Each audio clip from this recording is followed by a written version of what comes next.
Hello everyone, welcome to this lecture series on Database Management System, that is DBMS. Before digging into the subject, we'll first understand some basic terms used in the subject so that we can have a better grasp of it. So the very first term that we use is data. Now in very simple terms, data is the raw facts about an object or an entity. What is an object or an entity? Any real world object that is around us, example, almirah, fan, chair, all these make up an object, and any fact related to these objects, example, almirah of brown color, chair is of green color, fan rotates. So any facts of based related to that object makes up a data. So in computer science, any fact about the object that is recordable makes up the data. Now the next important term is information. Information is processed data. So we have to understand that what do we have to do to that data so that it becomes processed and it becomes the information. Say if I write a number over here that is 7. So what do I have to do to this 7 so that it becomes the information, right? We can understand that with a very basic example. Say a teacher has given you an assignment and that assignment is done by student 1 in 30 pages. Now there is another student, student 2, who refers this 30-page assignment done by student 1 and he completes the assignment in 20 pages. Now in this we have to understand that what is data and what is an information. Now the student 1 says that I referred a book to complete my assignment. So this student 1 says that the book that he referred was a data to him. He processed the data that he received from that book and then he extracted the information out of it to make the 30-page assignment, right? However, now student 2 says that I referred this 30-page assignment. This 30-page assignment was data to me, and then I processed the data over here in 30-page assignment and I converted that into 20-page information. So we can see over here for student 1, the book was data and 30 pages assignment that he made was information. However, for student 2, the 30-page assignment that he referred of student 1 is the data and the 20-page assignment that he made out of it becomes the information.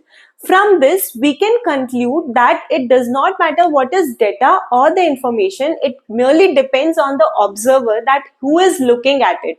For me, if something is data, might be the case that for someone else that becomes the information. Say, for example, I reach to a clothing website and I want to purchase a top. Now on that clothing website, there can be many items. Say tops can be there, suits can be there, jeans can be there. If I want to purchase a top, so all the tops listed in that website becomes the information for me and everything else besides that becomes the data.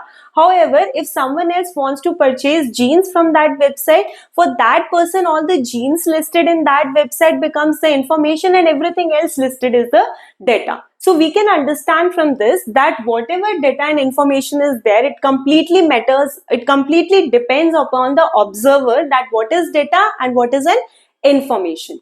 Next important term is database. Database is a collection of related data. Now the important term over here is related. We say we have a collection of data within the database, but it should be relatable, it should be related.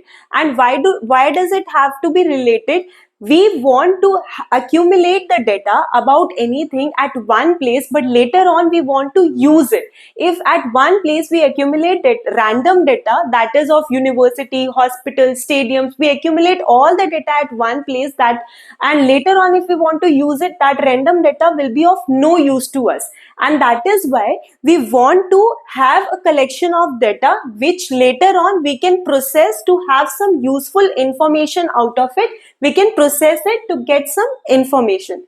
Therefore, the collection of related data makes up the database. Then next important thing is database management system, that is DBMS.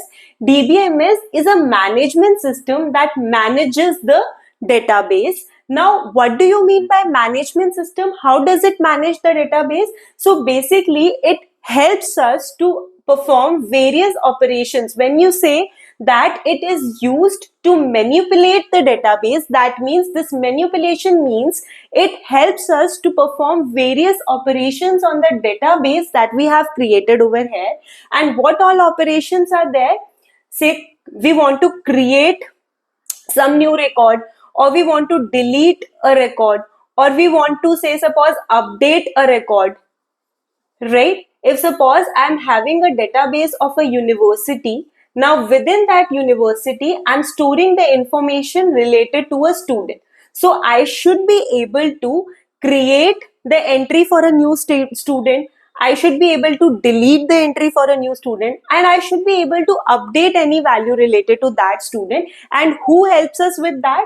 Database management system helps us with the data manipulation within the database, so that we can perform these various operations. Thank you.